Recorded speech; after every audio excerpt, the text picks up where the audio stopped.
وأشهد أن لا إله إلا الله وحده لا شريك له، وأشهد أن سيدنا وحبيبنا وشفيعنا وسندنا ورحمتنا ومولانا محمدا عبده ورسوله. أما بعد، فأعوذ بالله من الشيطان الرجيم. بسم الله الرحمن الرحيم. قل إن كنتم تحبون الله فاتبعوني يحببكم الله ويغفر لكم ذنوبكم، والله غفور رحيم. زمارون رب العالمین د انسان د هدایت لپاره پیغمبران را لېږلي. الله غزاد ته چې مونږ یې نه لیدی شو په دنیا کې، او نه په دنیا کې مونږ د الله خبرې اورېدې شو. زمونږ په سترګو کې او زمونږ په وجود کې هغه طاقت نشته کم طاقت چې د الله د لیدو دی یا د الله د خبرو د اورېدو دی، دا طاقت نشته. بعضې څیز کې الله طاقت کم پیدا کړي. په دنیا کې تاسو ګورئ، زمونږ هم سترګې دي، د پیشوم سترګې دي، د هغه د سترګو نظر په تیاره کې هم لګي، د لرې ځای نه خپل ښکار صحیح کوي، زمونږ په تیاره کې نه لګي. زمونږ هم غوږ دی او ډېر حیوانات دي د هغې هم غوږونه دي. دا د حیواناتو کتابونو لیکلي دي، حیات الحیوان، چې کونې چې دي کونې دا په دې څاروو کې کېږي. د دې غوږ دومره تیز دی،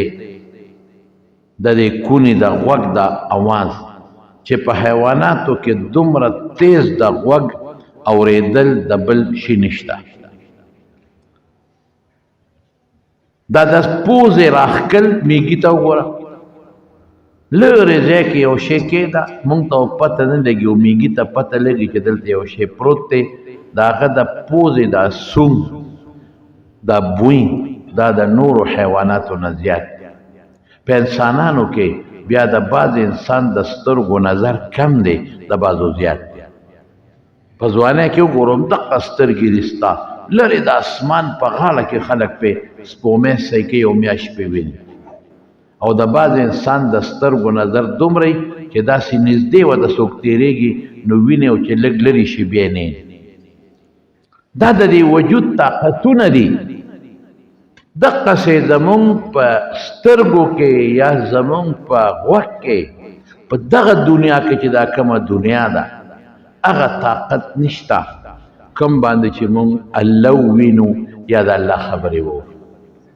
حضرت موسی علیه السلام کوه طور ته لاړ، او د دې کوه طور د طلوع نه مخکې لاول کوه طور ته لاړ. ما هغه ځای لیدلی دی چې کوم ځای کې موسی علیه السلام د الله سره هغه خپله رازداري کړې ده او الله کتاب ورکړی دی. کوه طور ډېر لرې دی د موجوده مصر چې کم ښار دی او قاهره ورته وایي، د هغې نه تقریبا کم از کم 6 ګنټې ښه د تیزې سورلی مزل دی ورته. حکومت ښه پوخ روډ ورته جوړ کړی دی، ځکه د مصر حکومت ټول په دې سیلانیانو سیاحینو چلیږي. او دا روډ د بحر قلزم په غاړه تیر شوی دی. کوم مشهور چې بحر قلزم د سمندر کما چوه به ورته ووایو، دغه بحر قلزم چې موسی علیه السلام پې پورې وتی او فرعون سره د خپل لښکر پکې هلاک شوی، دا روډ بالکل د هغې په غاړه تیر شوی. او دا بحر قلزم یو چوه ده، خو داسې چوه نه ده، کم از کم زمونږ د تورنګزو نه تر د 400 پورې دونه پلن دی. دغه دی یو خواته وادي سینا ورته وایي، وادي تیه ورته زمونږ کتابونه وایي، او بل طرف ته د مصر آبادي ده باقاعده هغه طرف نه چې ودرېږي نو د مصر آبادي د هغې لیټونه به راته ښکاري داسې آبادي نه ښکاري دا روډ دغلته کې نیغ تېر شوی دی خو دې وادي سینا کې او وادي تیح کې اوس هم آبادي نشته ځای په ځای پکې خلکو داسې وړې کیارې جوړې کړي داسې یو کنال 2 کناله پټي بوټي موټي پکې کرلي دي نور پکې آبادي نشته دا سرکاري خلک ځای په ځای د هغوی چوکۍ دي پکې او تاڼې دي پکې ولې چې دا سیلیانیانو ته څوک غږ ونه کړي د هغوی ډېر زیات خیال ساتي مونږ چې کله تو که نه مونږ فلین کوچ کې لاړو حالانکې مونږ 4 کس وو زه هم انیس احمد و ادما د ماما زوی را سره ریدار شاه او یو بل یو کس و خو مونږ فلین کوچ په دې ونیوو چې مزل ډېر و ما وې یاره په موټر کې تلل ګران دي که سړی زه پکې لږ په دې سیټ سمله تلو ډېر مزل مو یو ځای کې ودرېدو ستړي شو دغه دریاب په غاړه دریاب سره روډ نږدې تلي یو خوا غرونه دي یو دشتې دي او دریاب دی نو چې ودرېدو نو پولیس ګاډۍ را پسې شاته ولاړو ما چې خدای دا پولیس والا دلته څه کوي چې دا ډرایور نه مو تپوس وکړو ما ته وایي دا خو مونږ پسې هغه د مصر نه کله یو ګاډۍ بدلېږي بل پولیس والا ګاډۍ شي کله هغه بدل شي بل تاسو ته خیال نه دی مې نه وي زه ورته په شیشه کې ګورم ما ته پته مې دا ولې را روان دي مونږ پسې وایي دا د دې سیاحینو دی حفاظت کوي چې دوی ته څوک نقصان ونه رسوي ځکه ټول سیسټم د هغې په دې سیاحت باندې روان دی مونږ چې لاړو کوهي تور ته ورسېدو او بره بیا د شپې مزل دی داسې وړه خبره نه ده قسم دې زه حیران شوم چې د پیغمبرانو د الله د دین دپاره څومره خوارۍ کړي بلکل د لاندې د روډ نه چې کوم دی روډ تېر شوی دی د هارون علیه السلام قبر دی وړه غوندې غونډی د هغې د پاسه د هارون علیه السلام قبر دی او کچه قبر یې دی او کچه دیوالونه ترې تو دي مونږ ورغلو د هارون علیه السلام قبر له هلته د مصر حکومت باقاعده بورډ پې لګولی دی مقام سیدنا هارون النبی علیه السلام مقام هغوی لکه مونږ وایو مقبره مونږ وایو د چاخیري آرامګاه قبر مونږ وایو هغې مقام لیکي بیا د هغه ځای نه مونږ لاړو هغه ځای ته مو ورغلو چې کوم ځای کې حضرت موسی علیه السلام له الله پیغمبري ورکړې د دغه ځای نه چې دا کوم ځای کې روډ دی د دې نه لږه فاصله باندې دی بر اوچت دی مونږ خو ګاډي کې ورغلو او اتفاقا دا چې مونږ څنګه ورغلو دا د خالي ورځ وه نو مونږ ته هغه خلکو وویل چې تاسو خو مسلمانان یې نن ستاسو اجازت نشته نن د یهودیانو د عبادت ځای دی دلته یهودیان عبادت کوي د هغوی ورځ او سبا بیا چوټي ده د ګل پر ورځ به تاسو راځئ ما یې د خدای بنده مو خو 9 چهارشنبې ته واپس روان یو دا خو شپږ 7 غنټې مزل مونږ وکړو بیا به زه وایي بس قانون دا دی چې نه کېږي یو بوډا بابا و هغه راته وایي داسې کار وکړئ دا یو وفد دی د ترکیان دي پکې او چاینا والا دي دوی ته حکومت اجازت ورکړی دی پرمیشن دوی سره اجازتنامه ده دوی دننه کوي اوس لږ ساعت پس نو تاسو د دې په دې میاشت کې ور دننه شئ غږ مه کوئ که څوک در پسې اواز کوي که نه چې شاته ونه ګورئ خو چې یو ځل په دروازه دننه شه بیا رایستل نشته ما یې ډېره ښه ولاړو ډېر ساعت تېر شو دې کې هغه ترکیانو هغه چین والو هغه خلکو هغې ته ویې راځئ بس د هغوی خو تقریبا کم از کم یو 50-60 کسان به د هغې په دې میاشت کې مونږ هم ور دننه شو غلی تلو بش مخې ته م کتل شاته م نه کتل چې په دروازه ننوتو هغه یو بل ته اواز وکړو دا خو پکې پردي دي دا څو کسان بل ته اواز وکړو څوک پردي خو چې ته هغوی پردي او خپل وی نو بیا مونږ ور دننه شوي یاره تاسو په خدای یقین وکړئ زما ورور دننه چې مونږ ورغلو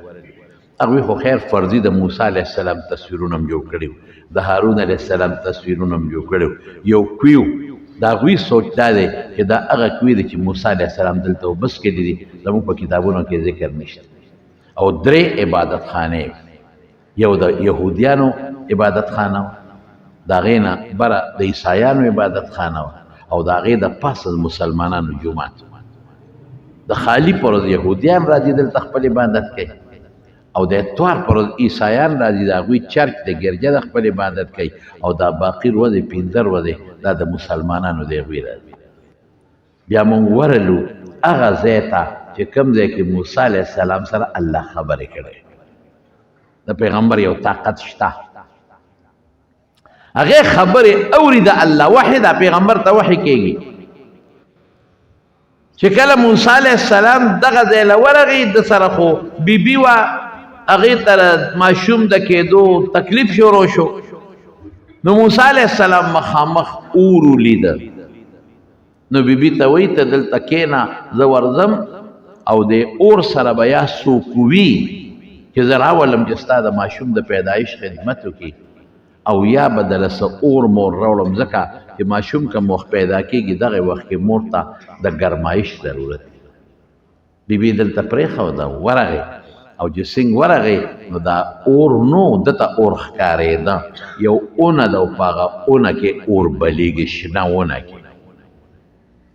موسی علیه السلام څه لرګي او څه شوړه راواغېشته هغې ته یې ونیوه چې څوک خو شته نه خو په دې اور په دې اونه اور بلیږي نو زه به ته دا شغله دا جارو یا دا چې کومه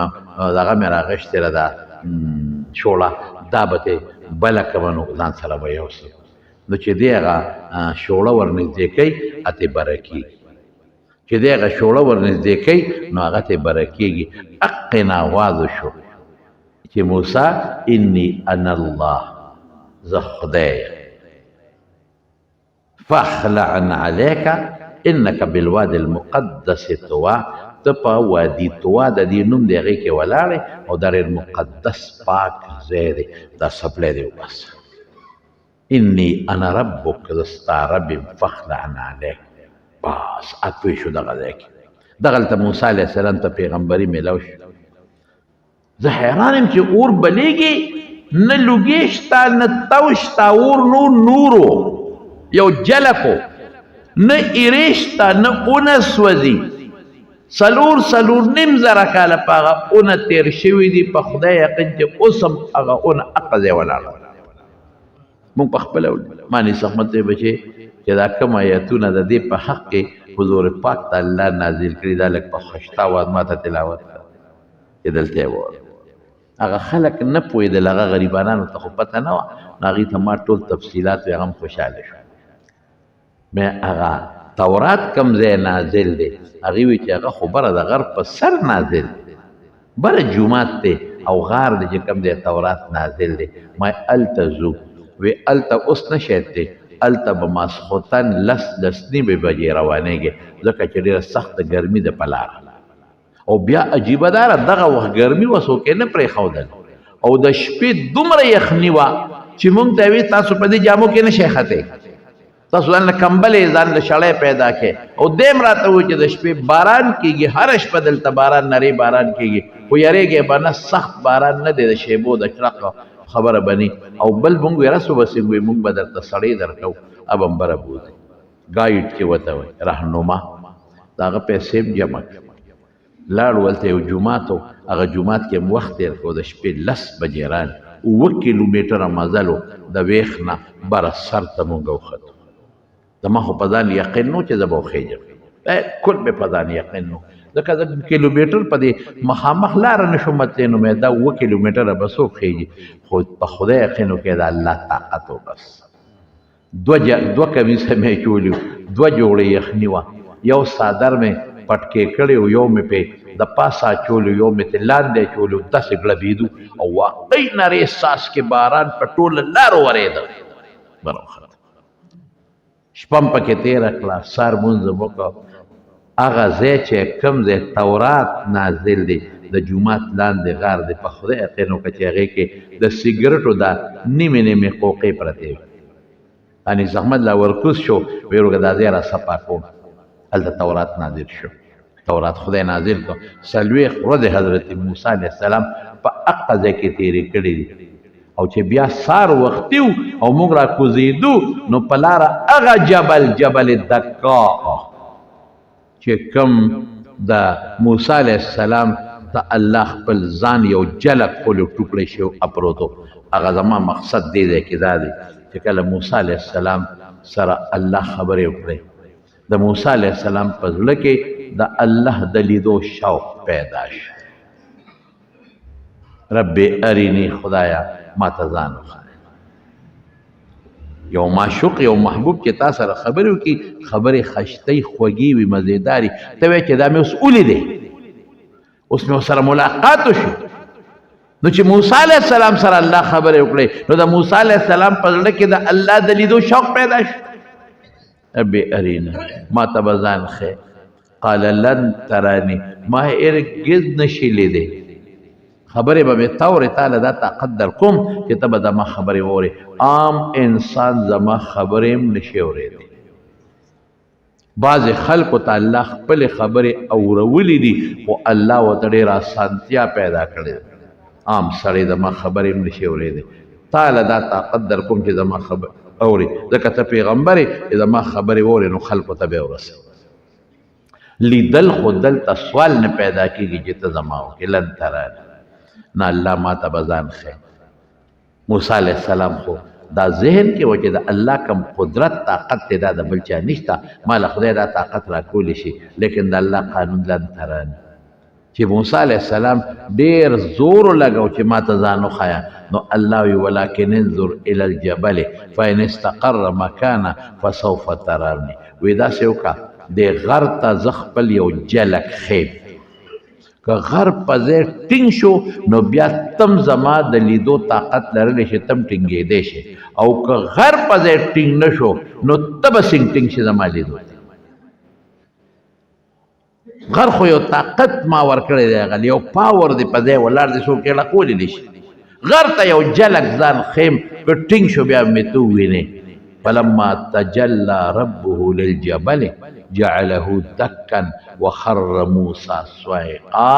چې کله یو جلک الله پاک غر ته وخو غر ټوکړې ټوکړې شو او په موسی علیه السلام دومره هیبت راغی هغه زلزلې سره هغه ټوکړې کېدو سره هغه جلک لیدو سره چې فورا په ځمکه پرېوت بېهوشه پرېوت. مونږ چې واپس راتلو نو مونږ ته هغه کس وی دې ته وایي جبل دکا وی ټوکړې ټوکړې پروتو د انسان عمره تیږې د څاروي عمره د اوښ عمره د چیلي عمره د ګډ عمره ټوکړې د غردا د غرونو یو ډېره لا متناهي سلسله د نه ختمېدو والا د دړې وړې او ټوکړې ټوکړې پروت. پیغمبر په دې دنیا کې په دې ځمکه الله نشي لیدلی چې پیغمبر یې نشي لیدلی زو ته به څه ووینو. دا الله وحی پیغمبر وته نشي ټینګېدی. حضرت عائشہ صدیقہ فرمائی چې کله به وحی نازله شوه ولقد ينزل عليه الوحي في اليوم الشديد البرد سخت یخنی به ولکه جنوري او دسمبر سخت یخنی او وحی به په حضور پاک نازله شوه نو چې ما به وکتل او دا وحی به جدا شو نو ان جبینه لا يتفسد عرقا د تندي نه به دا خولې لاندې روانه سخت یخنۍ کې به د حضور پاک نه خولې به دی چې پیغمبر له خدای غټ طاقت ورکړي او په پیغمبرانو کې د حضور پاک ډېر لوی قوت او طاقت دی. او حضرت زید ابن ثابت چا چې به وحی د حضور پاک لیکله هغه وی یو ځل وحی نازله شوه او د حضور پاک دارون زما درون د پاسه پروتو وی ما رون له دونه زور راکا کادت فخذي ان تردوا وی قریب و چې زما د پتونې ټوکړې کړې و مات کړې او چې په سورلی به حضور پاک سورو او وحی به نازله شوه نو سورلی به نشو ټینګېدی کې به ناسته او رسول الله مبارک نه به خولې بیدو سره سترګې سرې شوې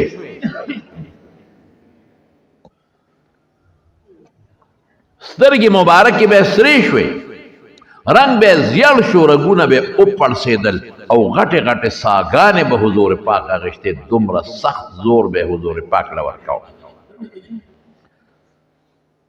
الله پاک انسان ته هدایت ورکړي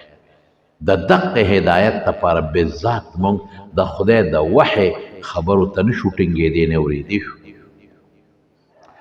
دویم دا چې د الله لیدې هم نشو نو الله د دې لپاره پیغمبران راولېږي. پیغمبرانو له خدای پاک دوه قسمه طاقت ورکړی دی ذاتاً پیغمبر کې بشریت پلارې شته مورې شته بچیې شته ډوډۍ خوري بازارونو کې لارو کوڅو کې ګرځي لکه مونږ چې څنګه ګرځو. یو بشر خو په بندگانو کې او په بشر کې چې زمونږ کوم جنس دی دغه جنس نه حضور پاک پیدا دی یو کامل شخصیت لیکن بل ولا خدای پاک د روح په اعتبار یو نورانیت ورکړی هغه نورانیت چې هغه د عام انسان نشته دا دوه صفت دي نو په دې یو صفت د الله نه راغشتل کوي په دې بل صفت بندگانو لور کوي کوم چې د حضور پاک نورانی صفت ته لطیف صفت ته په هغه صفت د الله نه راغشتل کوي او چې کوم انسانی صفت ته د حضور پاک او بشری صفت ته نو هغه خود د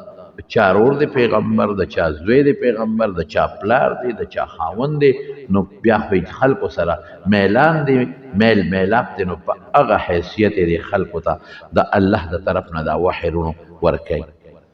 نو پیغمبر خدای دی له پیدا کړ چې الله نه راولي او مونږ ته راورسو اوس به مونږ په ظاهر کې د چا تابعداري کوو مونږ خو په خدای لیدلې نه دی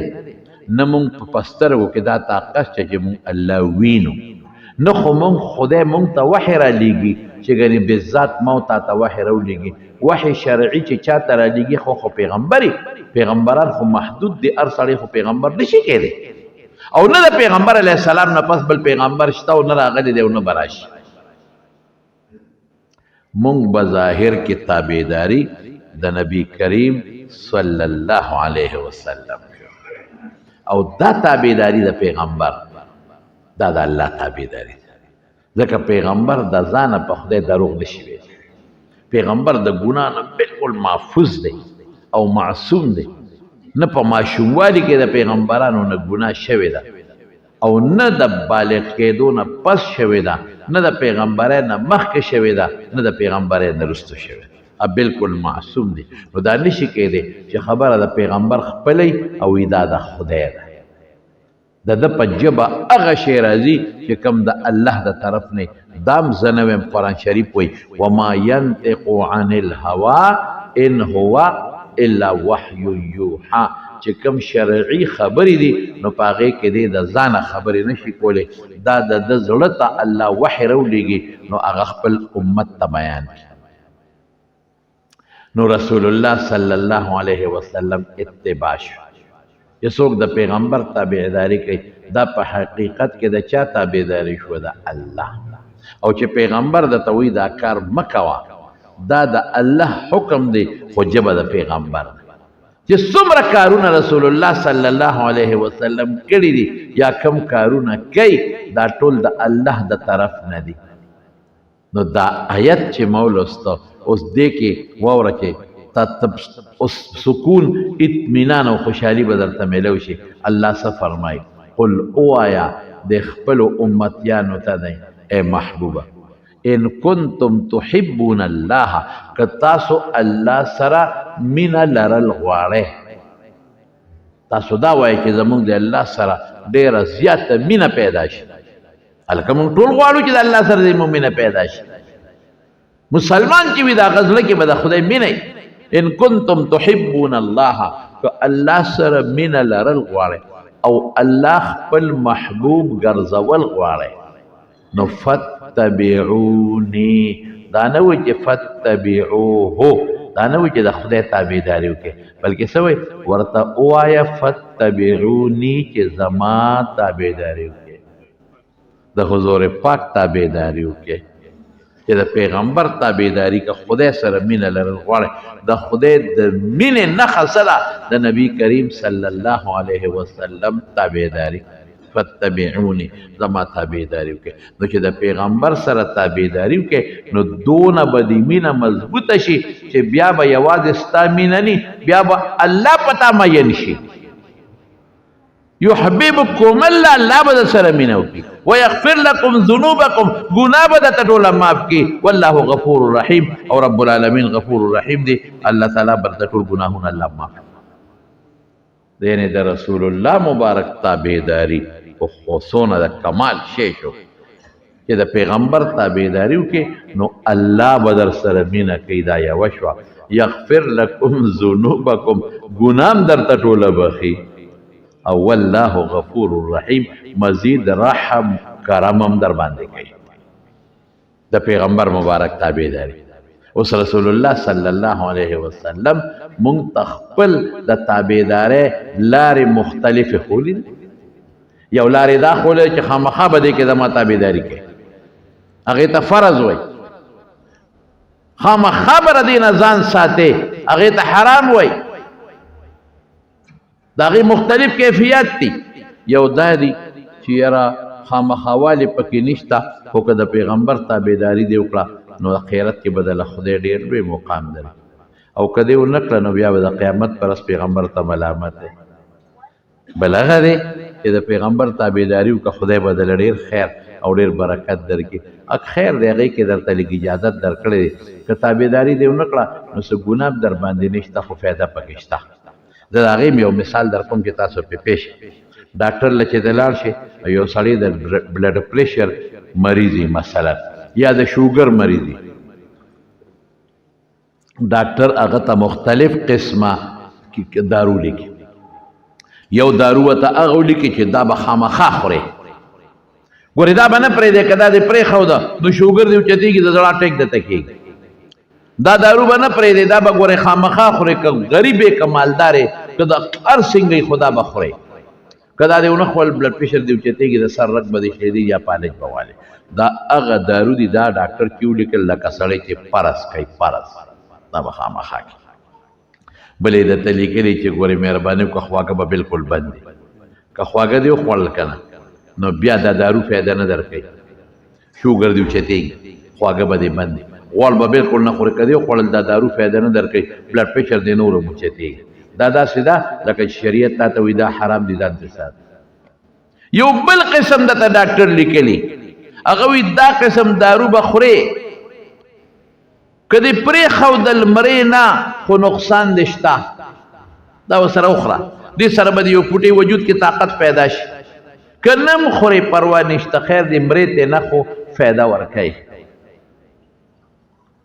ښه مضبوطه فایده ورکوي یو قسم یې لیکلي درته وایي که دردونه دې وي نو دا ګولۍ خورو که دردونه دې نه نو مه خوره اوس که دا وروستني ته هم نه خورئ چې د مړه درد ته به ځان ټینګ کو سله ګولۍ خورو نو ډاکټر پرې نه خفه کېږي خو چې هغه که مړومبې د بلډ پریشر دې پرېښود نو ډاکټر خفه کېږي بیا ماله مه راځه ته خو ما بدنامې ما شرمې که هغه د شوګر دارو دې پرېښودل نو ډاکټر خفه کېږي ورو چې ته دارو نه خورې ما د څه لپاره راځې دا خو ته ما شرمې هر وایي به چې پلانکي ډاکټر له لاړم دارو یې راته ولیکل او زه ورسره ښه نه شوم دقسې د رسول الله صلی الله علیه وسلم ځینې څیزونه چې موږ ته راکړي دي هغه د فرضو په مرتبه کې دي خامخا به کوې لکه د بلډ پریشر ګولۍ چې خامخا ځینې هغه دي چې خامخا به ترې ځان ساتې که نه ساتې ظالمه مرې لکه چینونه چې ځان ساتې هغه د حرامو مرتبه دغه ده ځینې هغه دي چې هغې ته سنت وایي سنت مؤکده ورته وایي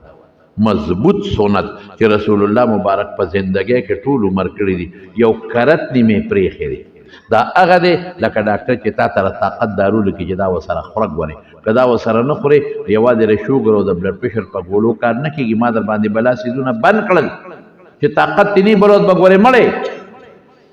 دا داسې ده لکه سنت مؤکده چې دي او یو هغه دي چې هغه د دردونو ګولۍ درته ولیکي چې ستا خوښه ده که درد ته ځان ټینګولی شي نو بس بیا مه خوره او که نه شي ټینګولی وخوره که اوم د خورې نو ډاکټر درته داسې نه وایي چې دا دې ولې نه دي خوړلی لکه مونږ ته چې الله او رسول مستحب ښودلی فضل ورته وایي فضایل ورته ویلی کېږي اوس زما وروڼو صحابو په دې عمل کړی دی په دې ټول په هره درجه کې په عمل کړی دی فرض خو یې خامخا کړي دي هغې کې خو دویمه خبره نشته سنت مؤکده خو یې خامخا کړي دي هغې کې خو دویمه خبره نشته لیکن چې کم مستحب دي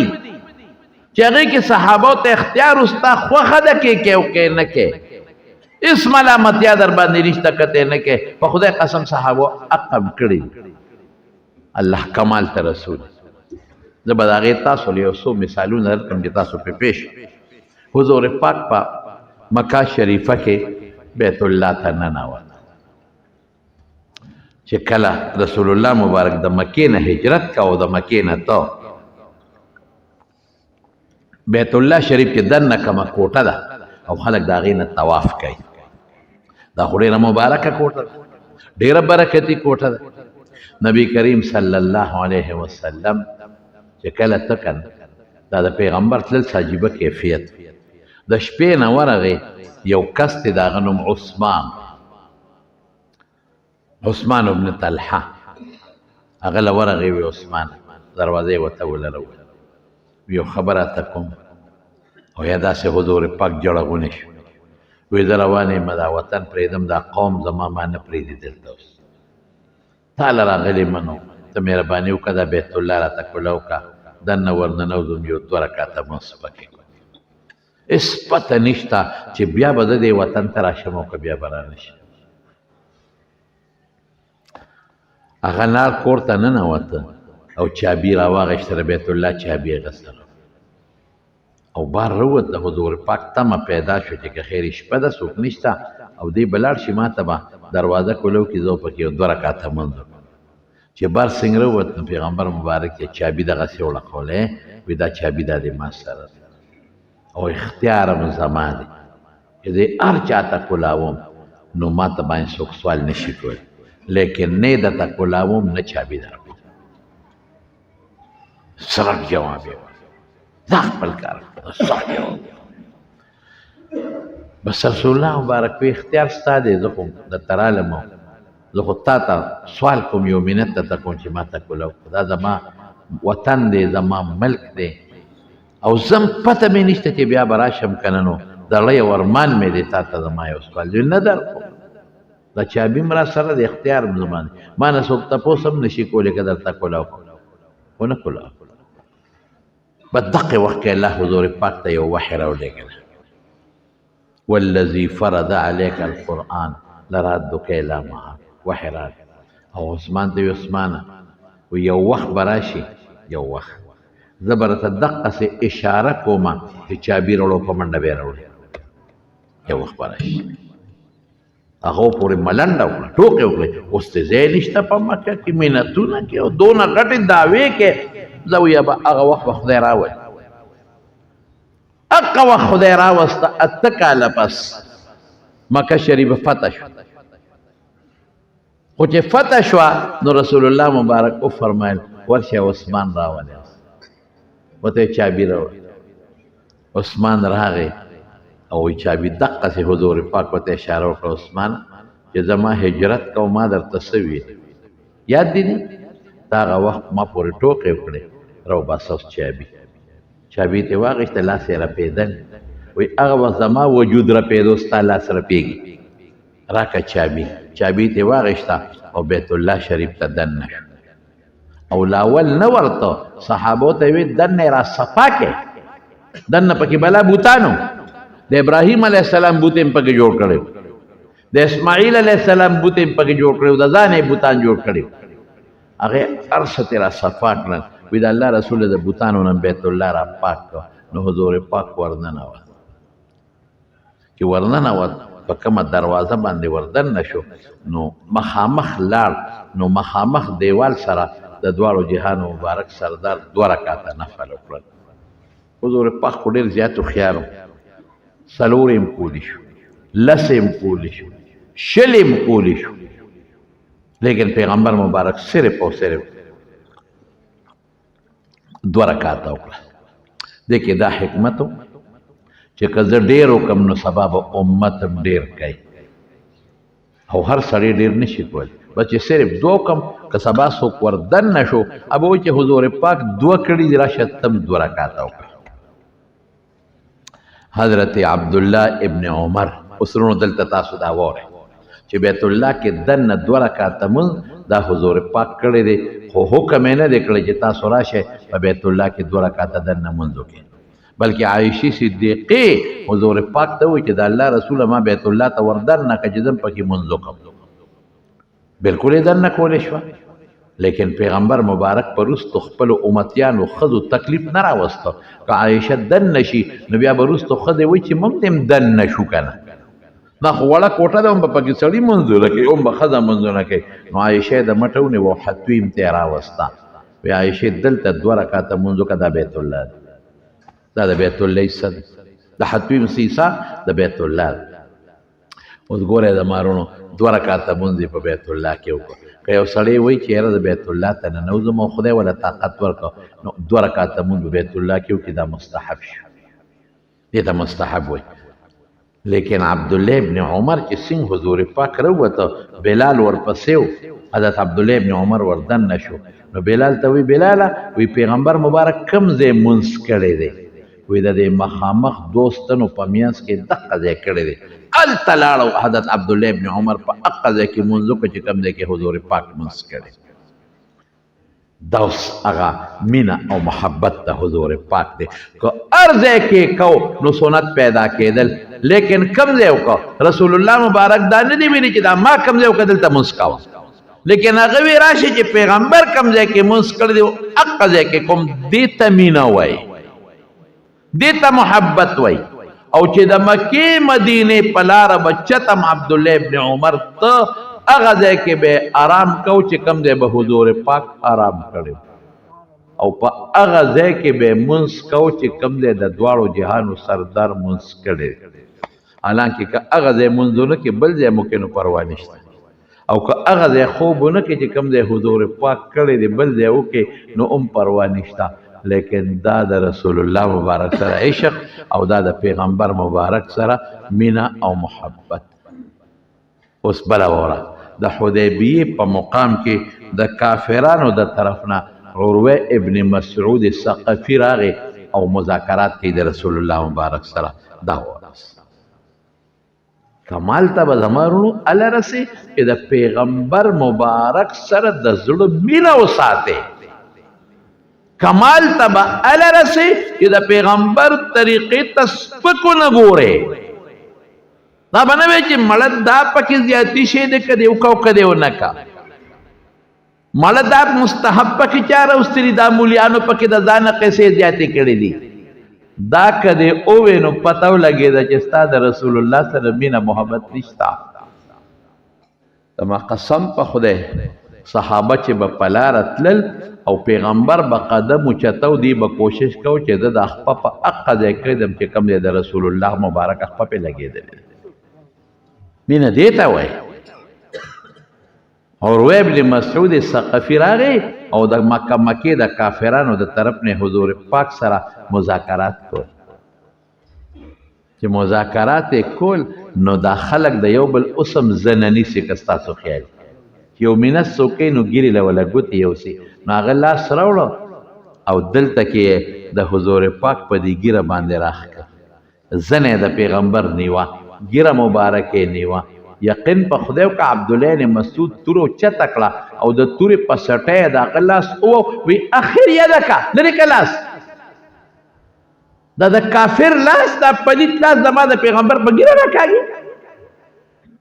برداشت یې نشو کولی دې ته مینه وایي او چې بیا د عروه ابن مسعود ثقفي لاړ د مکې کافرانو ته وي مهرباني وکړئ جوړه وسره یو نماینده ولېږئ مذاکرات وسره وکړئ جوړه وسره وکړئ د پیغمبر سره جنگ وسره نشئ کولی ولې وی په خدای قسم چې ده به خبرې کولې که نه حضور پاک یادې نو صحابو به سرونه ښکته کړي دې ملګرو هغه ته نیغ نیغ کتي نه شو دونه قدر یې کوي وی قسم په خدای قسم درته خورم چې اودس یې کو زما په مخ کې د اودس په اوبو یې ملګرو جګړې کولې او بله واوره وی قسم په خدای چې پیغمبر مبارک د خولې نه لاړې توکلې ما ولیده چې لاړه په ځمکه نه ده پروتې صحابو به په خپل لاس کې نیوه په مخ به یې راښکه دې قوم سره جنگ نشئ کولی دا قوم د بزان ټوکړي ټوکړي خو د پیغمبر ته به تاسو دومره ورنږدې نشئ دې ته صحابه وایي اوس د پیغمبر مبارک لاړه په لاس کې نیول او په مخ راښکل او په خپل وجود راښکل دا کمال محبت ته حضور پاک سره دې نه زیاته مینه کېدی نشي او د پیغمبر د اودس اوبه په ځان یو مقام کې رسول الله صلی الله علیه وسلم په مینا کې ناست دی او اودس یې وکړو هغه اوبې په لوټه کې واپس د خولې مبارکې نه وغورځولې توی کړې او صحابو ته وی دا واخلئ په ځان باندې ومږېده اوبه هغې وڅکلې هغه اوبه د حضور پاک او حضرت ام سلمہ رضی الله تعالی عنها ام المؤمنین د مسلمانانو مور شاته د پردې نه پاتې وه هغې ورته وې صحابو ته وي زه خو ستاسو مور یم مالم پکې لږې پرېږدئ زما دې په خدای قسم چې د حضور پاک خوله صحابه محفوظ کړی حضرت ام سلیم وی ام سلیم وی ما کرا حضور پاک اودو گرمی وا خوله ته وبید په دې تندي مبارکه خوله رااله ما یو شیشه را واغشته هغه مې خولې ته دقسې ونیوه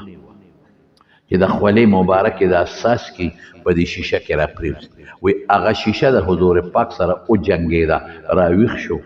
ما ته ام سلیم څه کې مې د الله رسول ستا دا خوله دې ته مې دا شیشه ونیوه چې دا په دې کې را پرېوځي وی راکړه ور انکار یې ونه کړه چې دا څه کې په تندي مبارک یې ګوته کېښوده غونډه خولې په هغه بوتل کې را توی کړله ما ته وی واله په خدای قسم ام سلیم وی ام سلیم هغه خوله د حضور پاک مې ځان سره محفوظه کړه اوس واوره وی چې چته به په مدینه کې څوک نا جوړو نو ماله به اوبه راوړې ما به پکې هغه بوتل کېښود چې کوم کې خوله پرته ده هغه خوله نه هغه بوتل مریض بوس که خدای به له شفا ورکړي او چې چته خادي واده به وه نو ما به د هغې نه لږه غوندې ګوته پکې دننه کړه هغه خوله کې نو په ځان به مې ومږله نو چې واده به لا لاړم نو ما ته به خلکو ام سلیم دا خوشبو دې کم ځای لګولې دا څنګه خوشبو ده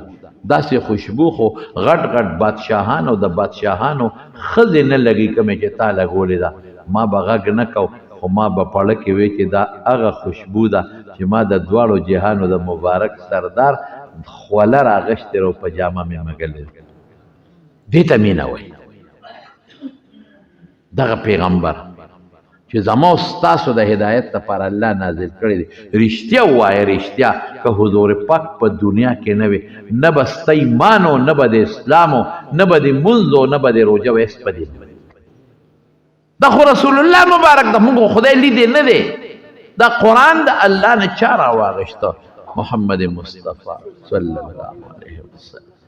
بیا د قرآن تشریح موږ ته چا کړې ده حضور پاک کړې ده او دا تشریحات چې بیا مونږ ته را رسېدلي دي نو دا څه منګړت نه دي ګوره ډېر خلک وایي دا حدیث منګړت دي دا نن یو لویه فتنه راوتلې زمانونو یو غټه فتنه د منافقینو په شکل کې ده منافق خو پېژنې که منافق چا ته وایي ښه د خلکو مخکې کلمه به وایي عبدالله ابن ابی منافق الاول دا وپېژنه دې ته مونږ منافق وایو مونځ یې د حضور پاک پسې شاته کوو دا نه چې یو سړی مونځ کوي دا د منافق نه مونځ به د حضور پاک پسې شاته صحابو په شان ګیرې صحابو په شان جامې هم اغوستې دي او جهاد څونه ګران کار دی د رسول الله مبارک سره جهاد لم تللی دی لئن رجعنا الى المدينه ليخرجن الاعز منها الاذل هذا په حق نازل جهاد د پیغمبر سره تللی او مشوره چې که رسول الله مبارک به صحابه سره مشوره کوله د احد چې کم مشاورتي کمیټي و پیغمبر مشوره کوله قسم دې دا پکې نه او اعتماد په حضور پاک سونه اعتماد یې دو چې مړ کېده نو وصیت یې وکړي زما جنازه به محمد مصطفی کوي او اعتماد یې سونه وی ماله به د پیغمبر علیه السلام کمیس راوړی ما ته به هغه اچوي اوس به ته وایې چې ګور دا خو هلکه سوچه مسلمان نه سوچه مسلمان نو دړنی پیغمبر نو منل چې کله به داسې خبر راغله په خبرو کې نو بیا به یو ټک د حضور پاک خلاف چلا چې کله به داسې څوک پېښ شو چې دته به پته ولګیا چې دا سړی دا خو مسلمان نه دی بیا به د پیغمبر خلاف کړه دړنی رسول الله مبارک نو منلي دړنه قرآن ورته منافق ویلي دي قرآن شریف دا به نه وایي چې د دې سړي خو غټه ګیره ده دا به نه وایي چې د ده غټ پټکی دی دا به نه وایي چې دی خو مخکې مونځ هم کوي لیکن کم انسان دا یاد وساتئ چې د دې خپل مونځ او دس سره او د هر څه سره د رسول الله مبارک د دین مخالفت کوي د پیغمبر حدیثو ته سپک نظر کوي د رسول الله مبارک وینا ته په سپکاوي ګوري په سپک نظر کوي دا اقا شی دی چې کوم عبدالله ابن ابی منافق دا د هغه بچی دی دا نن په دنیا کې شته دا هغه وخت نه روان دي د رسول الله مبارک زمانه نه روان تر اوسه پورې اوس هم ډېر خلک شته چې د پیغمبر سنتو ته سپک ګوري سپک او اکثر په دې بار ملک کې ناست دي ګیرې خریلې دي تایانې چولې دي او په دې سوشل میډیا نن د دې کشر کل عقیده بربادي او خرابوي او داسې خبرې به تا ته کوي زمونږ خلک خو چې د عقل په بنیاد ورته سوی دا خلک د هغوی مني داسې خبرې به تا ته کوي چې ته به لکه دا خو ټیک وي مړه دا مولیان خو تاسو هسې په جنجال کې اچولی او بس څلور فرض دي د مازدیګر که نه دې سنتو ته پکې چا راوستي دا سنت منت پکې نشته داسې مولیانو د ځانه رېسته الله مولا لیونی ځان کړی داسې خبرې به درته کوي دا نفلي روجې مو مړه په ګیرو کې جنت نشته وای اورئ به تاسو ګیره کې جنت د کمې راغی مړه پټکو ته یقین کوه د یو کس ته مې اورېدل یو کس ته خو زه دا څیزونه نه خورم یو کس ته مې اورېدل مړه یې وایي پټکې یادې پټکې وایي ګډورې په سر کې نورې دی وایي پټکي ته وایي ګډوري ته دین وایي الله او دا لا دا مې اورېدلې دي ښه دا هم وره تسبیح په تسبیح خلک څه کوي ذکر پې کوي الله پې یادوي په خدای قسم ګل جومات کې ناست یم دلته یې دلته راست یم په جومات کې د یو سړي نه مې واورېدل د بل چا نه حکایت که د یو قابل سړي نه حکایت کو وی په مزي کې سپیا کې چوي په کم سیس چې ته الله یادې هغې ته څه وایي سپیا هغه سره هم خلک خاندي او دا هم واوره ما زما په مخ کې یو سړي دا خبره کړې ده یو بل مولا ولا بیا رد ما ولې جواب ورکړ خو یو بل په زمانه مخکې شو مړه وی په جارو کې جنت نشته ګیرې ته یې لاس کړی وي جارو کې جنت دا بس دا ګور دا پرېږده وه زه ګیره یو سړی خرئ وي زه ګناه کوم زه ورته کافر نه زه مسلمان ګیر خرید ته خو مونږ کافر نه وایو ګیرې خرید ته خو مونږ مسلمان وایو زه به یو ګناه کوي خو مونږ خو مسلمان ورته وایو لیکن چې سپکاوي د ګیرې وکړې دا څه شی پټکې د یو سړي نه پروا نشته پټکي د ډېرو خلکو نشته تاسو کې چا هم نشته زم کله پټکې نه پسرو هېڅ خبره نه ده ته نه څه فرض دی او نه څه واجب دی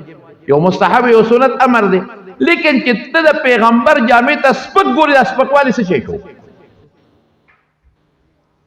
یو ګناه کول دی وایي زه ګناه کوم ټیک شوه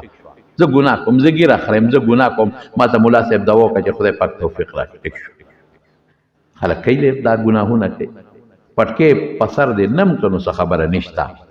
جامې دې اوږدې وانم چولې نو څه خبره نشته مونږ یې ټول منو خو یو چې د پیغمبر صلی الله علیه وسلم کومه طریقه ده هغې ته سپک کتل دا پیغمبر پورې ټوکې کول دي دا د پیغمبر سنت ته سپک کتل دا ډېر لوی جرم ډېر خطرناک شی دی الله پاک یو ځل نه په قرآن شریف کې بار بار وایي اطیعوا الله